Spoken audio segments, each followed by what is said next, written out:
What's up, Venture family? Thanks for hopping in and joining us on today's series. As we continue to talk about link in bio, we're going to be talking to some amazing people through this series, and I am so excited about our guest for this episode right here. But to just give you a little preview of where we're going, today we're going to be talking about identity. And identity, Diane, I don't know if you know anything about cars. I don't know anything about cars, but I know that gasoline is important. And I kind of feel like identity is like that. Like, I don't know how everything works, like for my personality and in life and all of that. But I know that like this idea of identity is super important. So middle schooler and high schooler, pay attention. When we talk about identity, we are talking about just like this question of like, who am I? Why am I valuable? What am I living for? And honestly, I think those last two things are maybe the most helpful way to think about it. So, what am I living for? And what makes me important? Those are the kind of the things that make up identity. And it figures out like what we're living for. And for today's guest, he's going to tell us a little bit about his story where he was living for just drastically different things through his life. But God met him where he was and kind of turned on the lights for him and showed him what he should be living for. And man, just a radical change that happened in his life. Yeah, we're super excited. Ben Mendoza is with us today. And Ben, we want to welcome you. As you share with our students, you have an important story. And so we're going to just go ahead and shift it to you. If you would just share your journey with us and start from the beginning, and then we'll ask you a few other questions as we get into it. Yeah, welcome, Ben. I feel very welcome. Thank you all. I appreciate it. You know, I think what you're talking about is so important is identity. I think that all of us have come to that intersect in our life or that crossroad in our life as far as like, who am I, right? And in this world that we live in, it's hard to kind of figure out who we are in a world that's trying to tell us always who we should be, right? And they have everything trying to grab our attention, telling us you should be this and you should wear that. It's like we grow up in this society where this world's constantly trying to grab us to be this and that and that. And we're trying to find our footing, shall I say, like, where do we land in this? Who am I, right? And we look around our environment a lot to kind of guide us into who am I as a person. We look at our home life as who am I as a person. And I think that's one of the biggest things for me growing up in my life, and my life story was growing up as a kid. I was really searching as far as like, where do I fit in everywhere I go? You know, I knew that I was different as far as the way I dressed and the way I looked. And I knew my home life was different, you know, going home and talking to my friends in elementary school and them saying that they had rooms that they slept in. And here I am and living in a motel, you know, and there's 6 of us, you know, brothers and sisters, four boys, 2 girls, and we're sleeping on the floor, and my dad's sleeping in a bed right above us, and my mom has the room, and just knowing like just that comparison, knowing that we live in a different realm, shall we say, or a different reality, shall I say, and trying to figure out where I fit in all this, and then I hear people's home lives on how like their mom does this for them and their dad does this for them, and how they love going home, and for me. Home, if there was one word I could describe it as, the best way was chaotic. You know, I never knew what to expect at home. There was always a varying factor of home for me as far as safety goes.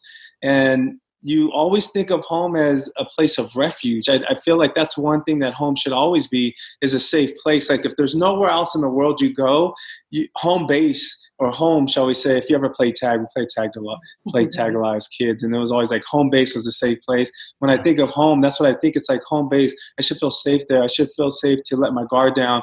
I don't have to worry about anybody attacking me. But it was total opposite. Home was somewhere that it was unsafe. Things could happen at any time. You know, it was always changing.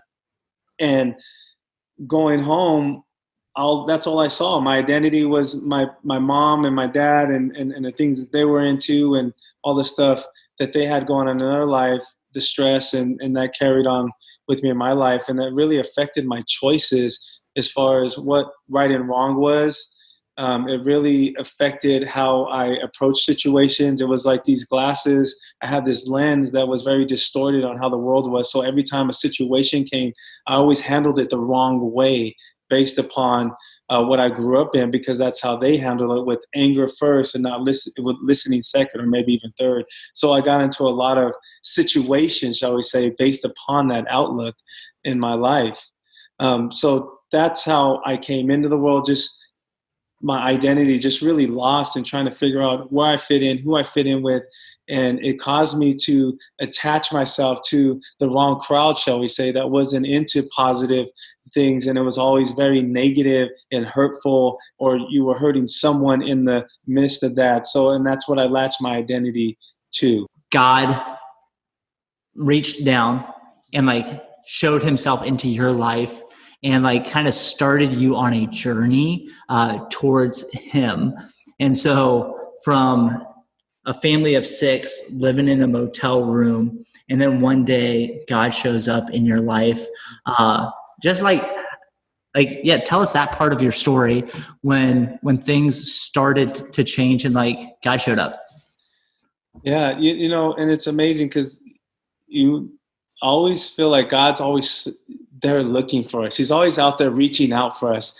And we bypass a lot of the outreaches that he has for us. And it's the same thing with my life. Like God was always trying to work his way into my life. Even as a kid, I remember when things would go on at home, I would always look up at the neon motel sign and just like pray. Like I didn't even know who God was. Nobody ever spoke to me about God, but just looking up there and just saying, if there's somebody up there, please help me. Right. But there was this older lady in our neighborhood.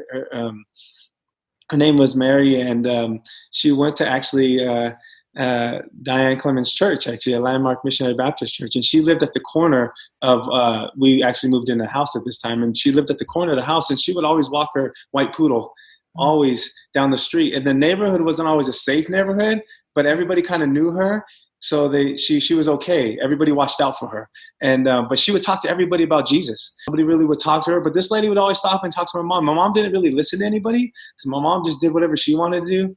But she would listen to this lady talk to her about God and how God loved her and he cared for her. And he wanted the best for her. And that helped my mom go to church. And my mom drug my dad to church one day, and that changed his life. I mean, from that moment on, he gave his life to Christ and he started serving God like full time forward. And we started going to church with them because my dad said, okay, things are going to change. We're going to church now every Sunday. We're going to be here every Wednesday. We're going to be here Sunday night. We're going to be here. And then I met some amazing youth leaders. I mean, youth leaders are so amazing. I have the utmost respect for youth pastors, youth leaders.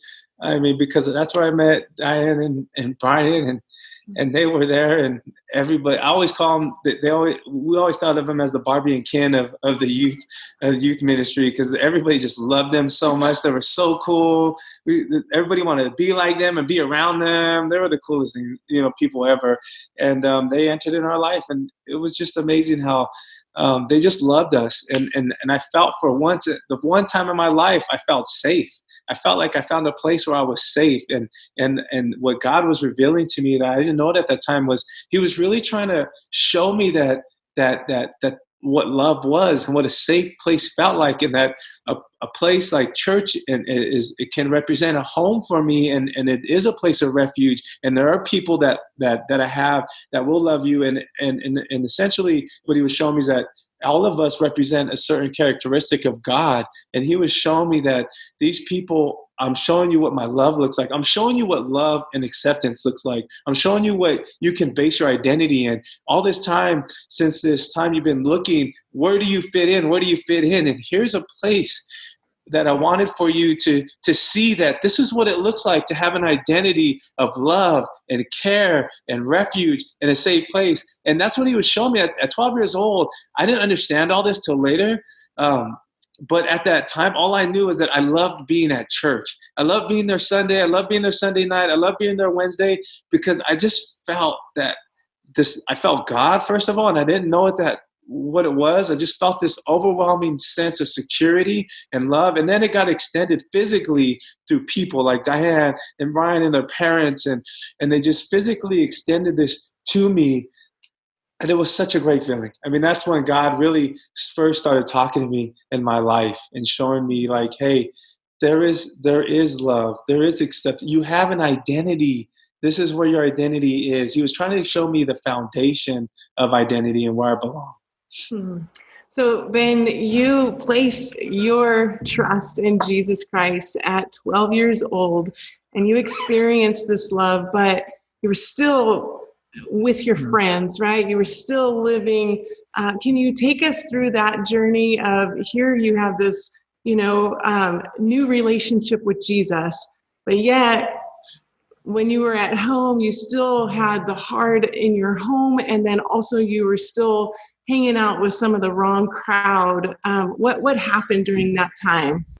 Yeah, it was when I felt God enter my life, like I stated a second ago, I just felt this peace and safety there. I felt like there was a place of refuge there where I could feel comfortable, and just felt like I knew what to expect there. There was a consistency of love and care and safety. But outside of those walls, when we left church, there was the unknown. There was always something that was going to happen, and it was always bad. It was always negative. So as soon as I left those gates out of the church, I would go back home and then back to the environment that I was actually trying to escape and find a place of safety, that home base, shall we say. And from my house, whether it was just the chaos there and the uncertainty there and the bad things that would happen there, or in the neighborhood there with the people that live there and having to associate with them to feel safety. Because if I went one block over or one block to the left, right, it was unsafe. So safety in my neighborhood and the people I knew there and accepting what they did, I started taking that onto myself because I wasn't always at church, even though I'd be there Sunday morning, Sunday night, and Wednesday. Eventually, we stopped going so much, right? Because things kind of swung back into the old routine with my mom, where she was doing the same things that she did before she went to church. So church, we stopped going to church a lot. Now my only safe place was with the people in my neighborhood that kept me safe and everything negative that they were into. So even at 12 and 13, getting into involved in violent things, and it eventually got me locked up in juvenile hall at the age of 15, which made me become a high-risk student at school. No schools will allow me to go to high school there. And plus, I had got kicked out of maybe 5 different high schools. Plus that, so no school would accept me into high school. I had to go to a special high school, and here I am dealing with this identity thing at the core of myself, saying, "Well, there you go again. Nobody wants you, right? Nobody wants you, Ben. You're not good enough. You're not good enough here. So why even go to school?" Right? But why don't you just stay where you're at in your neighborhood, where that is kind of a pseudo or a false sense of safety or refuge. They accept you. They understand everything you do. None of them went to high school. None of them went to college. I didn't even know what college was until I was 20 years old, right? Nobody spoke about college in our neighborhood. I didn't even know what college was. It was high school, and then you go to the workforce, construction, because my dad was construction worker. But it was like, that's where you go. So I drop out of high school, and there I am. I'm in my safe place, just doing what I need to do, and being continually getting in more trouble and more trouble. And then from juvenile hall, you go to jail, and that's what I was. I was going to jail a lot when I was 18, and still with the same friends, and everything that I got in trouble for was all linked to my anger. Which was really linked to my fear, because I was just fearful that people would find out that I'm really scared about things. So I would act in anger a lot and hatred towards people. And also I wanted to be accepted. So I did a lot of things that people told me to do and wanted me to do. And so from jail and just continuing down that spiral of all those acts and it just continued to push me down this avenue of being lonely, isolated, to a point where I started really heavily getting into depression. It just had me frozen, where I didn't want to do anything. I didn't want to act. I didn't want to go anywhere. And there was just this point in my life where I just really felt like I just needed to pray. And when I was 12 years old, I remember praying, and I remember all the sermons that Pastor Killian would preach, or Brian and Diane would tell us, and praying was the main source of everything. So I thought I would give it one more shot. Like, why not? I'll just pray one last time and ask God, like, to help me. And that's what I did. I asked God, and just to help me. I said, God, if you're real up there and you really love me, like the Bible says, and like how people tell me that you love me, well, then show me. Show me, get me out of this. Like, cause I don't want this. I'm 30 years old right now. And I feel like I don't have anything. And I feel like if nothing is better than this, then what am I to do? Like, what is this all for? I want more. So if you're a God that loves and cares for me, and that you can change people like I've read and heard in the Bible, then change me. Change me. Change me from the person that I was. Change my mind, change my identity, change the way I see myself. And God, I've never given myself fully 100% to you. And if you just change me right now, I will go 100% towards you. I will give everything, as much as I did to all the acts in the streets that I did, and to all those fake safe places. I will put all that energy, all my time, everything into chasing after you. If you could just change my heart right now. And in that moment, that's what he did. He changed my heart. I just felt this sense of peace come over my life. And for once, I felt like that maybe something good could come out of my life. It was the first time in my life that I actually saw myself, and I was like, something good could come out of this. Something good is out there for you. And I've never felt that peace before, where I felt like I could do something and something good is waiting for me, because up until that moment, all I saw was bad. And that's all I thought the world was just bad. And there was only 1 minute or 1 second away for something bad happening again, and all bad was going to happen. So at that moment, God really shifted my lenses, the way I saw the world, and I saw things more constructively, that I could be a part of something for him that could cause some good in the world. There was good there, and God was the one that was good, and God was the one that was in me that can help me produce this good in the world and help make a change. It's beautiful, Ben. I love to hear your story. I love that you found your identity in Jesus Christ. You found your worth. You found your value in him. 2 Corinthians 5:17 says, therefore, if anyone is in Christ, he is a new creation. Old things have passed away. Behold, all things have become new. And you are a new creation. Ben, you have found your worth in Jesus Christ. Your identity is in him. And it's so neat to fast forward from the day that you said yes to God and no to the way that you were going to continue to live. You started pursuing him. You surrendered your life to him. And to see God's calling on your life, that now you just recently have become an ordained pastor, that the call of God is on your life. You're teaching students, you're teaching middle school and high school and young adults. And God is using the brokenness in your life and has produced such great beauty and such great strength in you. Because of what you've gone through, but because of how you trusted God and how you have fully surrendered to him. And that's such an encouragement for us, for our students today. And we just thank you so much for being with us and for sharing your story, and for us just to see. I know there's a quote that you usually say, it's not how you start, it's how you finish. Yeah, and then you are finishing well, my friend, and we thank God for you. Yeah, thank you for the time. I really appreciate it. And yeah, it's definitely your starting line is not your finish line. That's one of the biggest things I love. Your starting line is not your finish line. You might start somewhere, it might be a beat up starting line, but your finish line is always better than your starting line, right? And I love what you say. I mean, one of my favorite verses is in Thessalonians 3.